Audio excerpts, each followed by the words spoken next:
Bien, como les hemos dicho antes, vamos a tener hoy una lupa, una entrevista sobre un asunto que teníamos muchas ganas de tenerlo, pero como ya habíamos programado la pasada semana, tuvimos que postergarlo para hoy, que es la figura de Gabriel García Márquez. Todos estuvimos muy pendientes de su fallecimiento, seguir toda la explosión de noticias y comentarios que hubo luego. Y para hablar sobre ello está con nosotros José Luis García Martín, que es profesor titular de la Universidad de Oviedo de Literatura, a la vez es crítico literario y es poeta. Muy buenas noches, señor García Martín, bienvenido a la lupa. Buenas noches. Quería preguntarle primero una pregunta así de aproximación. García Márquez, a la vista de todas las opiniones sobre él, predomina el periodista, el del relato a un náufrago, predomina el novelista, predomina el autor de narración corta. ¿Qué le parece? Yo creo que el comienzo de todo es 100 años de soledad. Ese fue el mito. Esa novela la convirtió en un mito. Y él es un gran periodista, un periodista excepcional, pero no se le habría hecho caso sin 100 años de soledad. A mí me gusta mucho El periodista. El relato de un náufrago es una obra espléndida, es anterior a 100 años de soledad. Sí. Yo la leo con mucho más gusto que otras novelas mayores, pero realmente el mito vino por 100 años de soledad, que es una novela que se publicó en el momento justo y que realmente fascinó a todo el mundo, y de esa fascinación vivió García Márquez toda la vida. Bien, él tiene una serie de influencias, como todos los escritores, Kafka, Rulfo, Virginia Woolf, Faulkner. Digamos que como lector escogió bien sus lecturas. Sí, era muy hábil, tenía mucha dotación literaria, mucha capacidad para el lenguaje metafórico y demás, pero supo contenerse. El periodismo le sirvió de lección. Y luego supo escuchar las leyendas de su tierra, la historia de sus abuelos, de su familia, y yo creo que el acierto suyo fue esa herencia de Faulkner y de toda la novela del siglo XX renovadora, unirla con la tradición, con el costumbrismo especial, con una cierta magia y un cierto componente, es decir, inventó un nuevo país para la literatura, que era Latinoamérica. O sea, que de cierto modo vio que era un continente sorprendente, inédito, y realmente estuvo en la estela de otros acontecimientos, como la Revolución Cubana y otros demás. Luego vendría el Mayo del 68. O sea, fue un descubrimiento de una realidad nueva, una literatura muy vieja en cuanto a una tradición muy larga, y además historias tradicionales, historias milenarias, pero absolutamente nueva. ¿No lo había descubierto ya ese continente, no sé, Borges, Carpentier? No tiene... Bueno, primero hay que tener en cuenta el efecto la novela. La novela es un género que por distintas razones es un género multitudinario, es un género que salta fuera de ciertos ecos. Borges no escribe novelas, Borges es un escritor para pocos, y es un escritor que tiene su mayor éxito público cuando es un anciano ciego y su propia figura. O sea, que es un escritor para escritores, y solo ya de mayor es cuando se convierte en un personaje multitudinario. Y Carpentier es otro tipo de escritor, elegante, discreto, con alguna novela, pero no tuvo ni el eco ni la repercusión de García Márquez. García Márquez es deudor de la Metamorfosis. La Metamorfosis de Kafka, bueno, todo el mundo es en cierto modo deudor de Kafka, pero yo le veo a él con una imaginación más tropical, más desbordante. Le veo más ligado a las historias tradicionales, a las historias mágicas, incluso a los libros de caballerías. Todo, en cierto modo, América o Latinoamérica es un invento, los libros de caballerías, la Florida, el Dorado, todos esos mitos que vienen de esos libros, y luego el librero catalán que está allí, toda esa tradición española y mágica está también muy presente en él, tanto como Kafka. Esa tradición, esos cuentos, tiene una gran influencia en él sus abuelos, con los que va a vivir cuando ya tiene 10, 12 años. Su abuelo coronel, también su abuela Tranquilina Guarán, una contando cuentos, el otro batallas de guerra, la guerra de los 2000 días. Entonces, es llamativo esto, hasta qué punto absorbe cosas que van a reflejarlas en papel muchos años más tarde. Claro, porque él en principio es el narrador por excelencia. García Márquez sabe contar. Cualquier cosa que nos cuente nos fascina, y eso pasa en la novela y pasa en los artículos que escribía en El País durante mucho tiempo. Cualquier cosa que él cuente lo convierte en un cuento, y ese arte yo creo que lo aprendió de sus abuelos, lo aprendió de la narrativa tradicional. Y luego la novela familiar es muy importante en todos los escritores. La novela familiar, las historias de abuelos, de tíos. Él dijo que vivió muchos años de los cuentos que le contaba su abuela, unas tías seniles. O sea, ya se confundía todo con la edad, se mezclaban unas cosas, y esa manera de mezclarlo todo, lo pasado, lo presente, yo creo que está en su narrativa. Pero a eso se une naturalmente una gran cultura, una gran lectura. O sea, que todos los artificios de la novela moderna los llena con la narrativa tradicional. Y eso es lo que le hizo fascinar a todo el mundo, porque esa novela, Cien años de soledad, fue realmente una especie de deslumbramiento, que ocurre pocas veces. Él bebe en esas historias tradicionales de su familia, de Latinoamérica. Sin embargo, él es un escritor muy perfeccionista, muy puntilloso, que escribe, digamos... Yo creo que tenía un poco la obsesión del autodidacta por la ortografía, los detalles, la corrección. Todo aquel discurso famoso que hizo, acabemos con las H rupestres, con la ortografía, es un poco su complejo. Y él contaba que en Cien años de soledad, luego siempre los correctores le encontraban, si estaba obsesionado porque tenía la preocupación. No había tenido una formación académica tal, y había escrito con las piezas del periodismo. Estaba siempre preocupado por esa imperfección y eso le llevó a estar obsesionado. E incluso esta última edición de 100 años de soledad que tengo yo aquí, que sale por la Academia en el año 2007, después del Quijote, la misma colección, cuentan que él ya estaba viejo, ya en fin, bastante mal, revisó las últimas pruebas, la corrigieron otras personas, etcétera, le consultaron y él quiso verlo para evitar las erratas.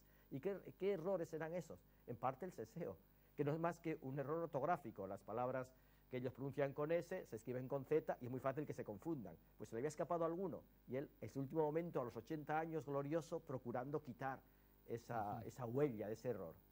Hablando de eso, del perfeccionismo, él nunca escribe palabras terminadas en mente. Eso lo ha dicho. Nunca completamente, perfectamente. Sí, y yo me acuerdo de él 1000 veces porque me parece imposible escribir sin ponerlas. Bueno, eso son manías, todos tenemos manías. Claro. Flaubert empezaba a quitar los que le sonaban mal, no sé qué. Una página, estaban 3 días para quitar los que. Blas de Otero ponía muchos en mente, bueno, que viene ya las rimas desde Fray Luis, y mientras miserablemente, otros piensan que no. Esas son manías de cada uno que no importan para nada, porque Flaubert en Madame Bovary o en sus novelas, el qué. Luego escribía rápidamente cartas y no le importaban los qué, y son tan maravillosas y se leen con tanto gusto como sus novelas. O sea que eso son manías personales, que ni mejoran ni estropean la página. Quitar los qués es una tortura, ¿no? Poder escribir sin sí, que no hubiera más de 2 en el párrafo, que no hubiera más de 1, pero Flaubert era así. Estaba días para una página. Quitar los gerundios, que es muy de los periódicos. Y luego los gerundios. Pero todo eso... lo malo es que la persona viva, o el director, o el escritor actúe como un corrector automático. El corrector automático le metes que después de una exclamación lleva tilde y es imposible quitarla, aunque algunas veces no la lleva. Entonces es lo mismo. Unos gerundios quedan mal, otros quedan bien, una repetición queda mal, otra repetición es un efecto estilístico, y eso tiene que saberlo el escritor. El mero corrector no puede aplicar una regla mecánica. O sea, que hay gerundios que están bien y otros que no están bien. ¿Y cómo lo sabemos? Por el oído. Quien tiene una lengua como lengua materna el español, toca siempre de oído y siempre toca bien. Hablamos de la influencia de los abuelos, también los padres, sobre todo en El amor en los tiempos del cólera. Sí, las historias de sus novelas son historias familiares mitificadas. Es un cuéntame, pero en fin, con toda la fantasía, los sueños, esas historias de otro tiempo, esos amores deslumbrantes, etcétera. Son las viejas fotografías de un álbum familiar y la historia que uno inventa a partir de ahí. Sí. Para hablar de 100 años de soledad, acaba de decir hace unos momentos que llegó en el momento justo. ¿Por qué era el momento justo en 1967? En 1967, era un momento, ya sabes que Latinoamérica tuvo dos pasos adelante en la historia de la literatura, luego también en la historia universal. Una fue con el modernismo. Se independizan de España, hasta entonces son discípulos, son un poco despreciados, tienen que ir a España y de pronto ese final del siglo XIX han ido a Francia, han aprendido, España está en decadencia y ellos marcan la pauta. Entonces los modernistas, Rubén Darío, etcétera, son los españoles por primera vez ven que viene de allí la luz. Y luego estamos en la España de Franco. Por un lado hay una revolución que es la revolución soviética, la revolución de Cuba, de Fidel Castro, que está vista con una aura mágica, maravilloso, los jóvenes, los barbudos, una revolución que no tiene que ver con el comunismo de Rusia, porque en principio no tenía que ver, etcétera, etcétera, en fin, una especie de aura. Estamos en el franquismo. Y aparece en ese momento una serie de escritores que tienen también una libertad, un poco el equivalente a esa libertad en política o tal, libertad en literatura. Y aquí estábamos con el realismo social. Hacíamos una literatura combativa contra Franco, pero una literatura de la huelga, del lenguaje periodístico, y de pronto llegan unos escritores que son tan revolucionarios como los de aquí, tan avanzados, que han hecho una revolución real y tienen un lenguaje barroco, riquísimo, experimental, que no han empobrecido la literatura. Entonces eso fascinó al público español, que se podía hacer literatura revolucionaria y que además fuera literatura compleja, difícil, barroca, exigente, experimentalista, Cortázar y demás. Bueno, esa novela realista, también había novela realista depurada, ¿no? Novelas primeras de Cela, son novelas de... Bueno, Cela ya era un autor de otro momento, que luego, en fin, publicó unas novelas interesantes y luego Jesucristo versus Arizona y otras cosas, pero bueno, a mí Cela me parece que es un gran escritor, pero que si hubiera dejado de escribir en 1950 seguiría siendo el mismo gran escritor. Lo demás es manierismo, reiteración, insistencia. Pero los novelistas aquí de La Huelga, La Piqueta, Ferrés, toda esta gente, incluso el primer Goitisolo, todo esto, que era el realismo social, era la poesía social. Poesía lo mismo. Lo mismo. Hacían un lenguaje pobre, y entonces se dan cuenta de que han perdido la batalla política y la batalla literaria. Han sido textos que no valen literariamente o que no son grandes y que tampoco son eficaces. Entonces estos traen como si de pronto de nuevo... Tobia Clarín decía antes del modernismo que el centro del idioma estaba en Madrid, que después de Madrid lo otro eran provincias. De pronto demuestran que decía Clarín más que los españoles somos los dueños de la lengua. Entonces se demuestra que no, que ni somos los dueños ni los que mejor la usamos, que los maestros están en Latinoamérica. Y ese fue el gran descubrimiento del final del franquismo, se llamó el boom. Sí. ¿Por qué, lo comentó antes, 100 años de soledad, por qué es un golpe tan impactante cuando ya él había escrito El coronel no tiene quien le escriba, Sí, había publicado novelas que no tuvieron ese eco. También hay algo de misterioso, porque de pronto todo el mundo se fascina y va a ver una película determinada y no va a ver otra, que es igual de graciosa, y va todo el mundo a ver 8 apellidos vascos y no va a ver otra. En fin, hay algo también irracional en el éxito. Pero en este caso estaba muy justificado, primero porque todas las otras obras eran un poco como borradores, como partes de esta obra. Esta como unaba todo. Es un poco lo que hacía Valle Inclán. Valle Inclán publicaba un fragmento y luego lo reunía en una obra mayor. Entonces, de pronto aquí está todo ese mundo completo, complejo, extenso, con ese componente de saga, no de novela corta, de novela en la que uno se pierde, porque yo creo que la fascinación de la novela, a mí me gustan más los cuentos y las novelas cortas, pero a mucha gente lo que le gusta es meterse en una novela y pasar ahí tiempo y tiempo dentro de ese mundo. Y eso se consigue con 100 años de soledad. Que además, hay otra cosa, el título es muy sugerente, 100 años de soledad. Casi todos los títulos de él son tremendos. Sí, pero el 100 años de soledad fue un título que ya desde el principio como que atraía esta novela allí en Sudamericana. De inmediato fue como acumulando, y de pronto explotó esta atracción por él. Pero más compleja que obras anteriores también para el lector. Claro, más compleja y más reunión. Todo es que a la gente le gusta una novela que le atraiga, pero que no va a pensar que es un mero divertimento. Le gusta un cierto esfuerzo, pensar que está leyendo algo importante. Entonces 100 años atrae, pero no es una obra banal que lees como un bestseller corriendo a ver qué pasa. Tiene su complejidad y sus vueltas y el narrador, etcétera, y eso a uno le satisface al lector. Le gusta esforzarse un poco en la lectura. En España se publica 80.000, se venden 80.000 ejemplares de la novela en poco tiempo, en aquella época, en el 67. Espectacular. Sí, se vende. Y luego está toda la leyenda de Barral, porque sabes que el hecho de estos años, la importancia es que los españoles dejan de ser los dueños de la lengua, pero siguen ser los dueños de las editoriales que difunden en todos los casos.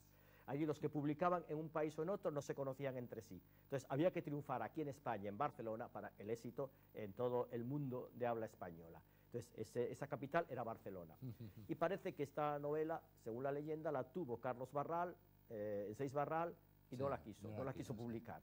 Él dijo que nunca la leyó, que es posible que tuviera que comprar una opción, como se compran a veces, que caducara esa opción antes de que pudiera verla, él. Pero en cualquier caso, esta novela sale allí, pero enseguida aquí, y el resto de las del boom, la importancia viene a partir de España, a partir de Barcelona. Luego no va a volver a escribir otra novela tan ambiciosa. ¿Está usted de acuerdo con esto? Ambiciosa no sé, lo que sé es que siempre, cuando un autor tiene mucho éxito, siempre todo lo demás lo miden con eso y van a decir que es inferior. Yo creo que él tiene una obra plural, muy variada, muy diversa, pero el aura mítica de Cien años de soledad no lo consigue nunca.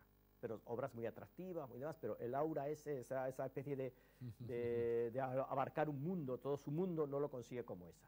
Pero lo que vino después no es en absoluto desdeñable. Es un escritor que no, alguna gente pensaron, muchos, que era autor de una sola novela, que ya sonaba flauta por casualidad, y que luego estaban esperando su fracaso estrepitoso. Siempre se esperó su fracaso en cada novela siguiente, pero siempre supo tener unas más ambiciosas, otras menos, pero siempre tener gracia en todo lo que publicaba.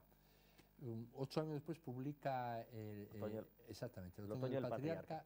Había una gran expectación cuando surge esa novela. ¿No decepciona un poco? Claro, y siempre que hay las obras, después de una obra importante, lo siguiente siempre defrauda. Siempre, es inevitable, tal. Es una obra que vale por sí misma, pero a mí, personalmente, me parece que tiene menos, y el tiempo ha pasado, menos atractivo que 100 años de soledad, aunque no sea en absoluto desdeñable, ¿no? Esa figura ya un poco deliberada, y el patriarca, y la tradición, y el dictador, en fin, que está bien, pero no es 100 años de soledad. La fascinación de García Márquez por los caudillos, por los dictadores, por Trujillo, por Batista... Bueno, esos personajes, los de Tirano Banderas, de Valle Inclán, son personajes muy emblemáticos y muy seductores para un escritor, porque son personajes que tienen el poder absoluto, como los emperadores romanos. Entonces, esos personajes, desde el punto de vista literario, son, en fin, algo realmente fascinante. Desde el punto de vista moral, serán... En fin, desde el punto de vista moral, preferimos al honesto padre de familia. Sí. Desde el punto de vista literario, ese dictador que mata, que hace lo que quiere, realmente atrae a todos los públicos y a toda la gente, sí. La relación con Fidel Castro, sobre la que se escribió tanto. Bueno, no olvidemos que García Márquez viene de clase baja, humilde, es periodista. Un periodista siempre tiene atracción, es estar con las personalidades, porque es su profesión. O sea, tenía de periodista la curiosidad por el personaje que destaca. Y luego le llega el éxito. Entonces, este hecho de estar con los grandes hombres, de codearse, yo creo que va en esa psicología. Él había llegado por sí mismo a estar con los grandes hombres, le fascinaba. Pero luego hay personajes que son fascinantes, uno de ellos Fidel Castro. Yo también sentí su fascinación a distancia, porque fui de los que por la televisión, canal Cubavisión, pues la conectaba y vi los últimos años de Fidel Castro vivo dando discursos, y de vez en cuando con un discurso en directo yo lo veía aquí. Y sentía, aparte de la ideología política, el atractivo personal, cómo se aprendían las cosas, cómo decía, hemos construido no sé cuántos pantanos, que darán tantos litros, que son 80 por 43, y le decía a los que estaban con él, ¿tienen calculadoras? Calculen. Y él multiplicaba durante el discurso. Sí. Entonces, esto no, es decir, que desde el punto de vista humano de personaje, era realmente fascinante Fidel Castro. Luego, eso aparte, luego que ese gran personaje fuera una desgracia para su país, o no.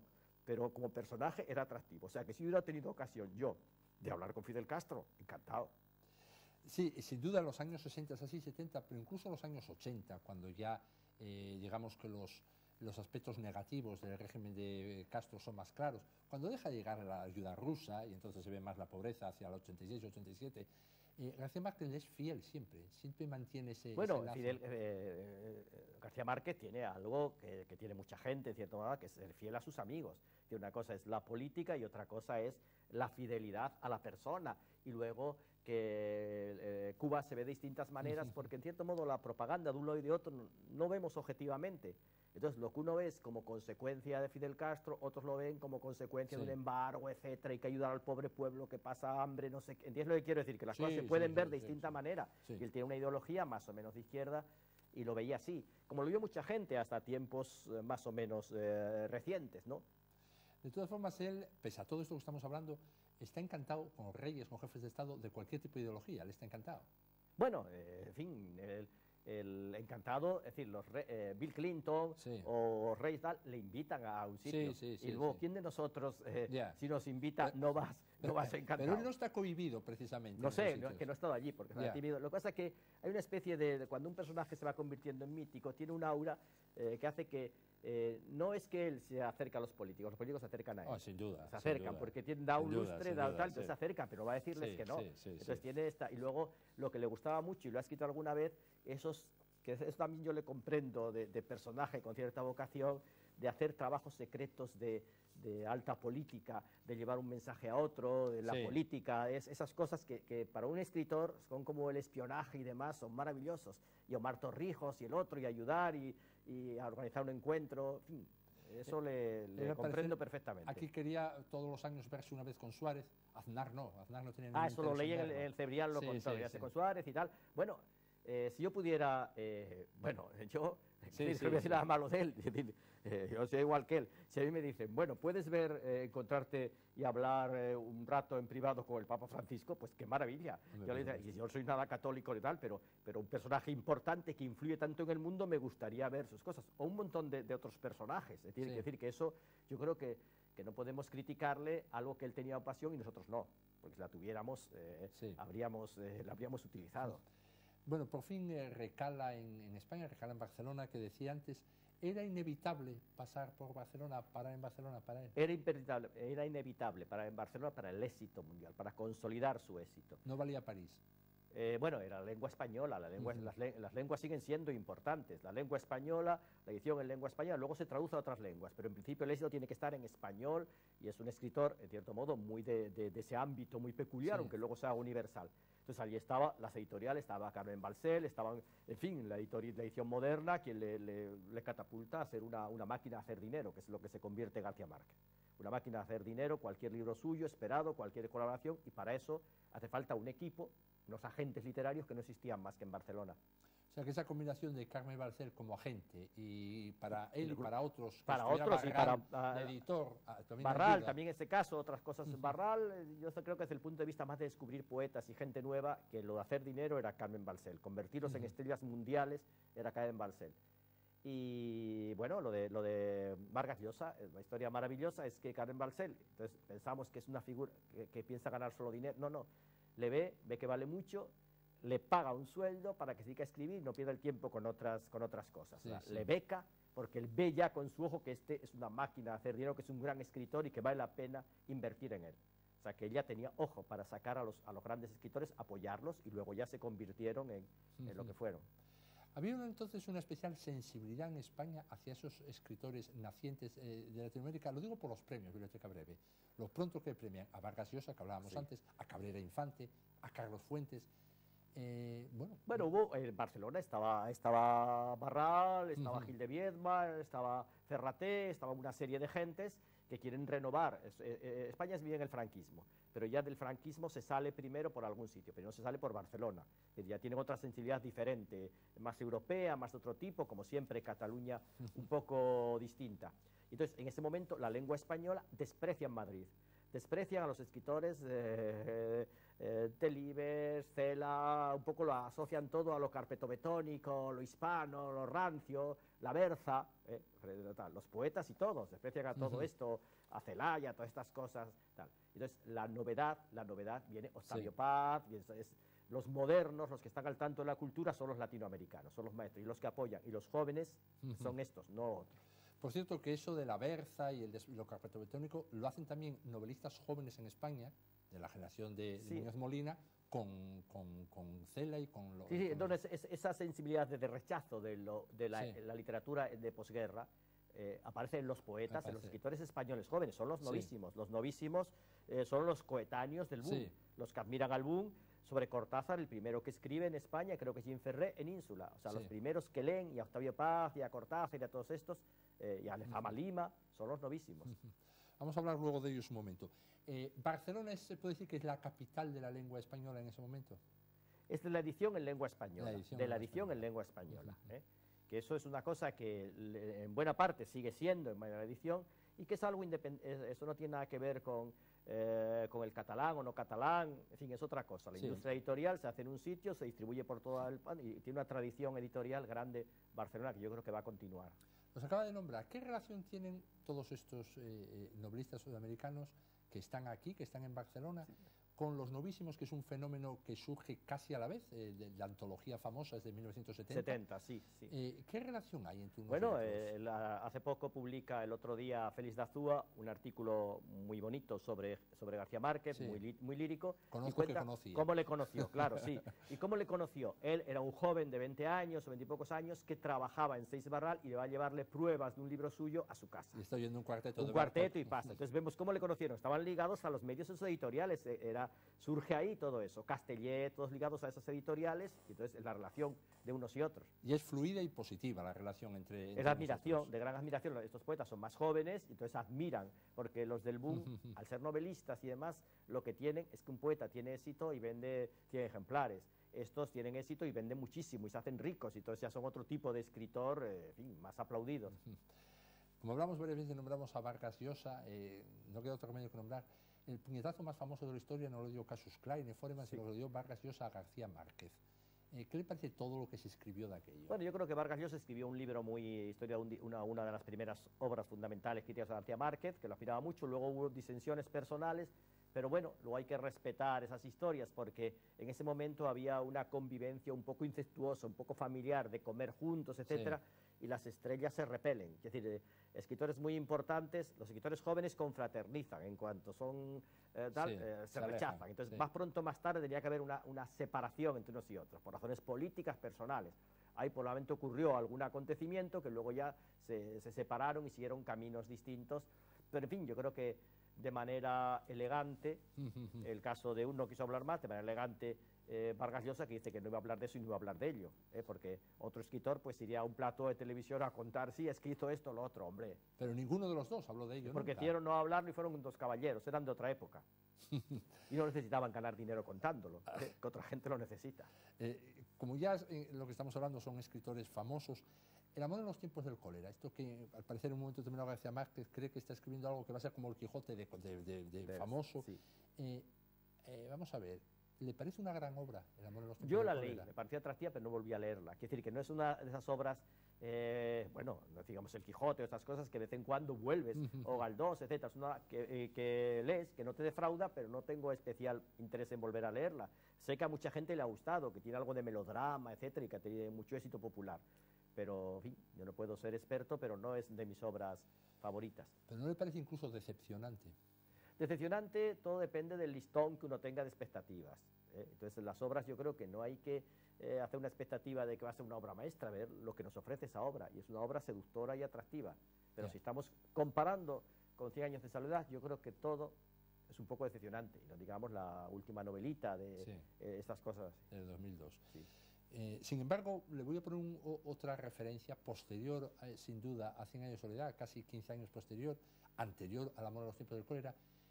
No sé, a mí me parece un relato perfecto, pero no me atrevo a decirlo delante de usted. Le pido su opinión. El Crónica de una muerte anunciada. A mí eso me gusta mucho. Yo es que soy, bueno, me gusta mucho el periodismo, me gustan mucho los reportajes. A él también le gustaba mucho. O sea, todo lo, la fantasía y la ficción me interesa menos.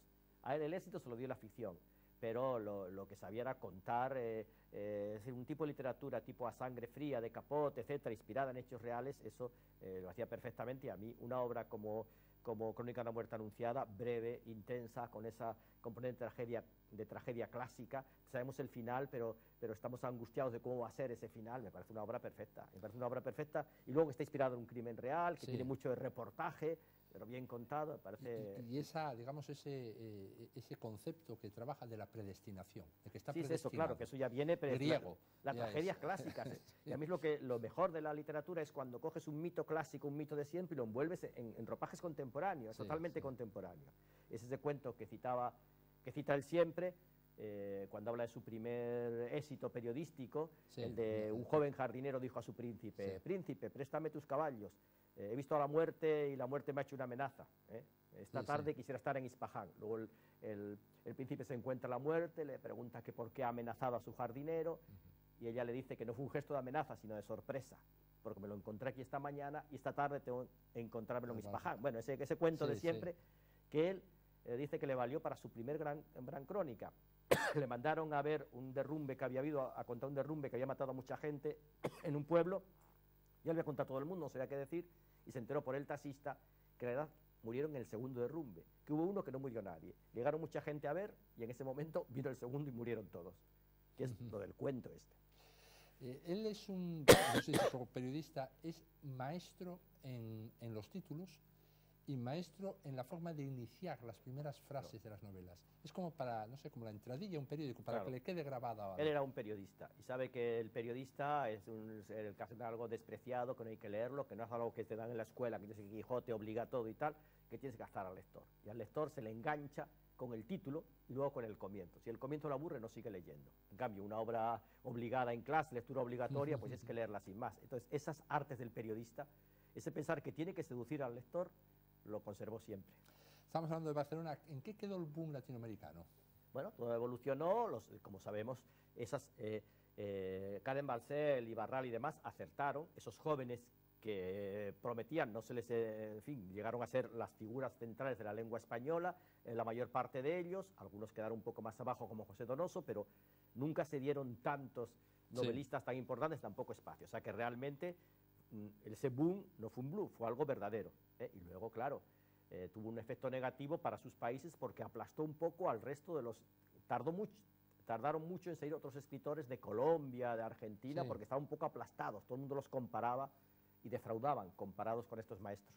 Pero para los países, en el caso de Colombia, casi la puso en el mapa, García Márquez. No, eso fue fundamental para toda Latinoamérica. Latinoamérica cobró protagonismo. O sea, Latinoamérica históricamente en el siglo XX en ese momento existe, no digamos la Revolución Cubana, etcétera, existe, se convierte en objeto de películas, de tesis, se pone de moda en Francia, en todo el mundo, y en literariamente por estos escritores.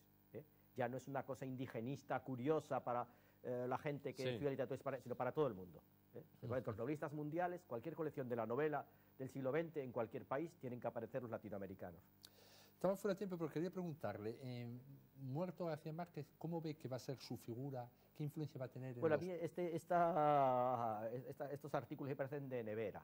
O sea, García Márquez, como Adolfo Suárez, literariamente y políticamente estaban muertos de verdad, es decir, que estaban con Alzheimer o con otra enfermedad, que ya no escribían, estaban ahí escondidos. Entonces, todo el mundo sabía que no iban a hacer nada nuevo y que iban a morir más pronto. Y tenían almacenados sus artículos, sus emblemas. Entonces mueren hoy y a las 3 horas salen los periódicos con 20 páginas llenos. Sí. Es descongelamiento rápido de lo preparado. Sí.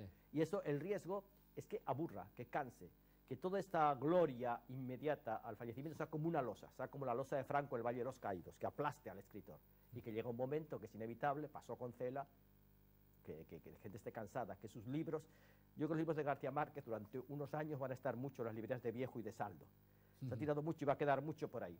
Luego pasará eso y seguirá ocupando su lugar. Pero este exceso siempre se paga. Este exceso retórico y elogioso de ahora se paga con un tiempo de purgatorio, que pasa con todos los escritores. ¿El mejor novelista en castellano desde 1950? Bueno, no soy experto y no hay varas de medir. Es decir, que es uno de los grandes novelistas de la lengua española, eso está claro. El mejor, el peor, el segundo, el tercero, el cuarto, uno de los grandes. Uno de los grandes. Eso yo creo que no hay ninguna duda, pero no es una carrera si es el primero o el segundo. Bueno, pues muchas gracias, señor García Martín, por venir, contestar a todas nuestras preguntas y darnos toda una visión tan interesante sobre García Márquez. Pues gracias a ti. Bueno, pues nosotros ahora hacemos un alto y seguimos con la lupa.